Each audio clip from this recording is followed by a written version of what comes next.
Welcome to American Black Journal. I'm Stephen Henderson. We are coming to you live from the Detroit Hispanic Development Corporation in Southwest Detroit. For the past few weeks, we've been talking with residents and community, religious, and civic leaders to get a better idea of the topics that affect this diverse community on a daily basis. We're going to tackle issues like immigration laws, education, and environmental justice. Plus, we're going to explore this area's vibrant culture and its history. We'd like to welcome our audience members, of course, and we want to invite viewers to join in on the conversation on Facebook and on Twitter. This community conversation is part of our One Detroit commitment to examine the most important issues right here in the city of Detroit. One of those issues in Southwest Detroit, of course, is immigration. The Trump administration has already made efforts to ban travel from Muslim-majority countries and to crack down on illegal immigration.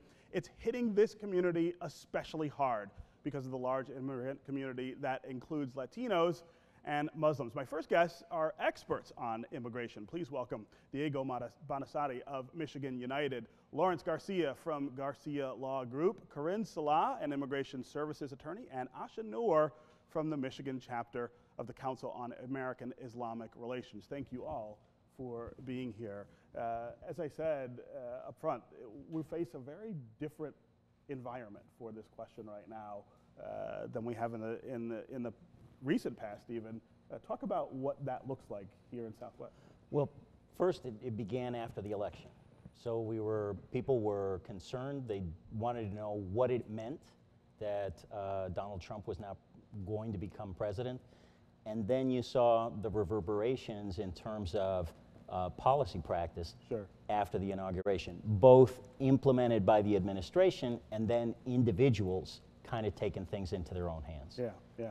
And the thing that I hear the most about here is just this sort of heightened sense of fear that you might drop your kid off for school one day and face a question about immigration, or be at the grocery store. I mean, the aggression here is pretty remarkable. Yes, that's true. I think this community feels more keenly than other communities the impact of the change in policy enforcement.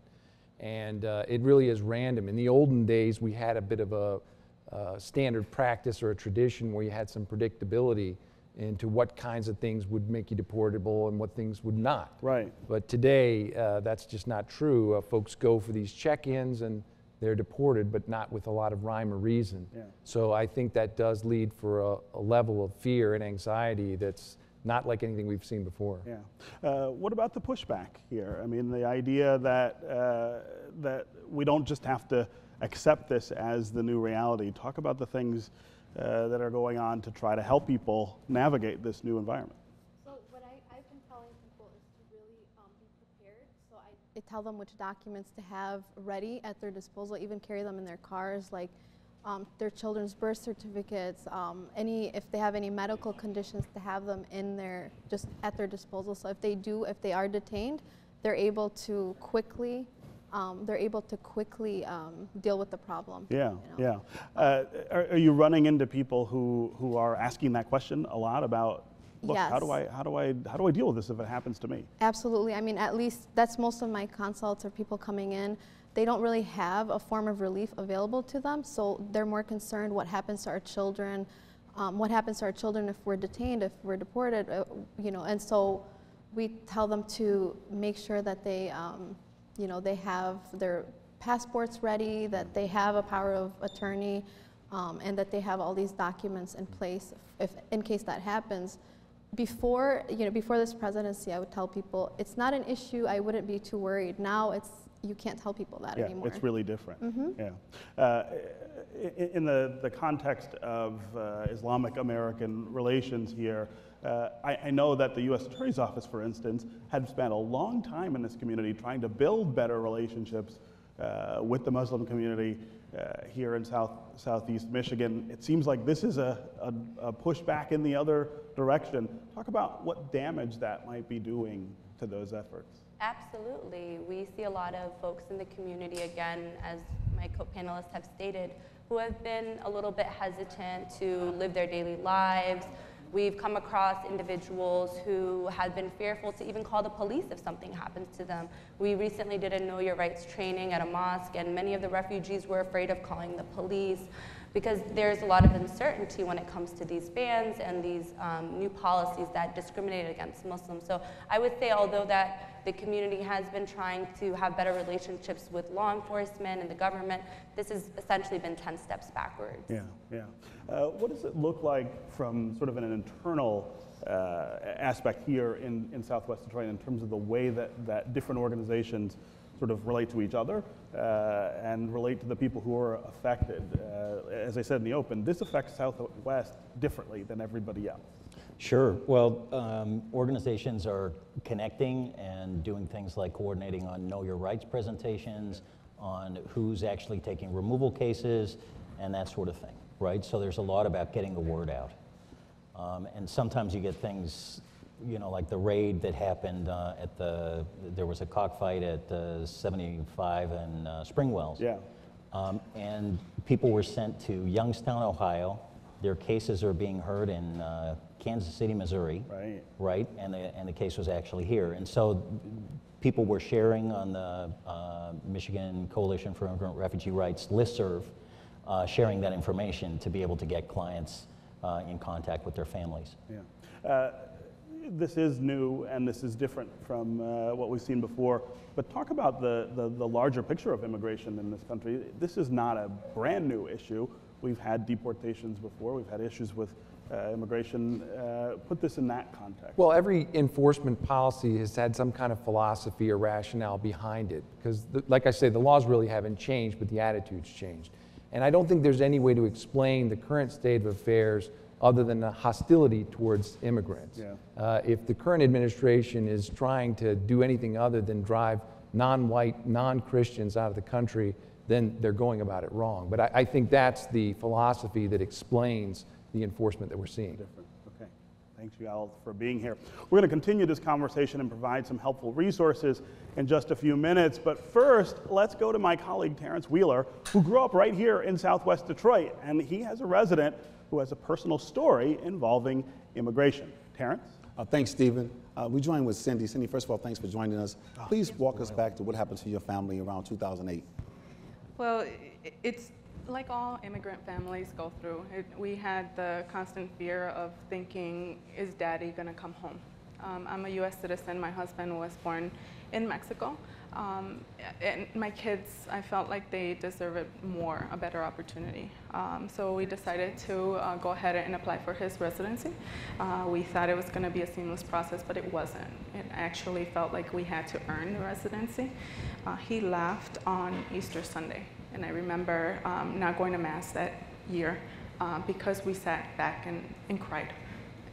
We wanted to enjoy our company for a little bit longer. We didn't know how long it was going to take. They estimated about 10 months that it would take for him to, be out of the country. It wasn't a deportation, but he had to leave the country in order to get his residency. It ended up being 3.5 years. So 3.5 very long, hard years. My kids didn't have daddy to take them to soccer practice. He wasn't around for holidays. My life was on hold. Nothing happened, but it was just agonizing. The system is not for families. I felt like it should have been way easier, but it wasn't. It was hard. And so what did that do? What was the children's mindset? How did they cope with it? It's hard for kids. They just wanted daddy home. It's so, you can only say it's almost time. It's almost time for daddy to come home so many times, and they get to a point where they really start to question, is daddy really coming home? Right. And it hurt them. And so your family had to display a level of resilience and perseverance. So now, how are things today? Well, I feel like I won the lottery. My husband was able to come back home. I'm very blessed. I had the support of so many people in my community, my family, my work environment. They were just a blessing to support me. And my husband came back home a year and a half ago. Good. Thank you for sharing your story. Stephen, back to you. All right, thank you very much, Terrence. So we hear what Cindy was saying there, but just as much, I think you can feel the emotion behind what she's saying there and how personal this issue is. What are people in these situations supposed to do? Let's start with you, Diego. Well, I mean, this is all about a struggle to keep your family together, right? So one thing is, you want a time machine to go back and make sure you did things right.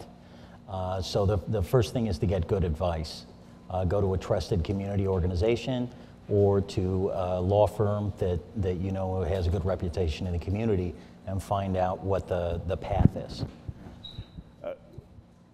When you don't have the law on your side, which some people don't, what's the answer for that? I mean, is the answer to just comply and be deported, or do you have other options? Well, lawyers have an ethical duty not to advise anybody to break the law, so we wouldn't do that. But in the olden days, it was a safe bet that if you played by the rules, you were going to make out better than if you didn't. And I'll give you a perfect example. A recent client was convicted on a DUI charge. Everything seemed to be fine. He went to probation to start paying his money on that conviction, and he was deported. He was picked up and deported. And I think what happened is the probation officer said, well, I could handle this fellow's case, or I could call ICE, and that's one less case I have to deal with. Right. So that would not have happened in the olden days. Compliance was always a good golden rule. Now it's less clear. Yeah. Talk about the community side of this. We hear that story. It is about the law, but it's also about this family and how this family fits into a larger sort of community context. How do we deal with those ramifications right now? It's tough. I mean, we just don't know how. I mean, we just don't know how to help the people that are coming to us because, like recently, I have a client. You know, they've been going through the process. This client has been in the country for over 20 years. Unfortunately, he had an order of removal that he did not know about from over 20 years ago. Now he's in Sault Ste. Marie, which is about a 7-hour drive, facing a removal order. And this is something I've been seeing a lot, unfortunately. And they move them so far away from their families, from their attorneys, so they don't have the proper help. Yeah. They don't have they don't have the support. So actually, this past weekend, I went to see him because we have all these motions we want to file by a given deadline, so he does not get deported before he has these issues resolved. But I mean, that's I've been seeing a lot of that where they're reinstating orders from 20 years ago people don't even know about, and being separated by families, and there's complete disregard for keeping the family together. In the Muslim community, this also looks different even than other communities because of the countries targeted, but also because of the exodus of people from certain countries who are refugees trying desperately to come to this country for safety, just for a normal life, and the separation that is now threatened, I think, by these things, again, takes on a different meaning in that context. Absolutely. I've seen that firsthand. I was speaking at Western Michigan University, and one of the students was a Yemeni student, and him and his family had fled to Saudi Arabia, and that's where they were trying to get citizenship or get some sort of documents to be able to live, and he was given a scholarship to come study here. And so amidst the first travel ban, he had to go home because his papers in Saudi Arabia were going to expire. And so he was really stuck between a hard and a rock place because he had to get back within 24 hours, go to Saudi Arabia, process those papers, come back because of his lawyer's advice, only get to see his family for a few hours because of the fear that he wouldn't be able to come back and complete his semester. Yeah. So this is just a very complex case, but we see this happening all around the Muslim community. We see the war and the conflict in Yemen caused his family to have to flee to Saudi Arabia, and he was blessed to have an opportunity to study here because of his stellar grades, but then he's being punished again. Right. And so we see that, and his case is not an isolated one, unfortunately. I'm originally from Somalia. My parents fled here in 1991 during the Civil War. And so I firsthand know what it means to be able to start a new life. And I can't imagine what would have happened to us if a ban had existed then. And seeing the famine in Somalia right now, and it's one of the countries that has been banned, as well as Yemen, affecting that region, it's really disheartening to see people who are in active conflicts, who are facing natural disasters, who have the opportunity to come here, not as a charity case, but quite frankly, to contribute back to this economy. Sure. Muslims contribute to over $6 billion in Michigan's economy. We're over 2.75% of the community as well. We're not just an idle group, we're contributors. And so I think that once people start realizing and seeing that, yes, we're fleeing these issue areas and conflicts, but we're coming to this country, we're building businesses, we're contributing, and we have every right to be here. Yeah. That story about the value of immigration, the value of immigrants, it seems like it's harder to get that story out right now, that people who come here, even from countries that are war-torn or troubled, are coming here for a better life and are coming here to contribute to a better life, not just to take from it. Absolutely. I mean, what I find is that when President Trump saw the video of the children who had died in the chemical attack in Syria, he was inspired to bomb an airfield, but he wasn't inspired to take Syrian refugees. Right. The same people who would knock on our door and say, hey, let me into the United States, he'd say, well, not that, but I will try to, bomb the people who did this to you. Yeah. I think there's an overt and direct hostility, and this country has dealt with it in a myriad ways. You had the Dutch complaining about the English. Sure. You had Benjamin Franklin complaining about the Germans, then it was the Irish, then it was the Italians, right? And so now we have folks of Middle Eastern descent and Mexicans. Yeah. Talk about the long-term sort of policy implications here. I have said for a long time that I think President Obama missed a tremendous opportunity in the early part of his administration to try to tackle this issue and do it in a very different way from President Trump. Now we do have President Trump doing it in the other way. What's the prospect to have a civil and sort of intelligent conversation on a policy level about how we're supposed to deal with it? I think it just has to reach a critical mass. And everybody's favorite grandpa these days is George W. Bush, Yeah, Bush 43. And he says that he still believes that a path to citizenship is the only solution to the problem. That you can't deport as many people. It's just not feasible. And regardless of how you feel about it, the only feasible alternative is to develop a path to citizenship. We have too many folks in this country and we need them too much. We can't just boot them all out. So we've got to have a workable solution. Yeah, and the ramifications of deportation have to do not just with the cost of it itself, but of the cost to our economy, the cost to our culture. The idea that you'd take populations who've been here and help make this country and tell them go somewhere else. But how about the cost of what we are as Americans? We've always been a country that welcomes other and a country that values religious freedoms. That's how this country was founded. That's what I learned in school. And so I'm not really recognizing the country that we're seeing in this enforcement policy change. Yeah. Okay, well, thanks to all of you for being here. We're going to have all of this information online, along with videos of rallies and community events and a 360-degree virtual reality video of Southwest Detroit on our website, AmericanBlackJournal.org.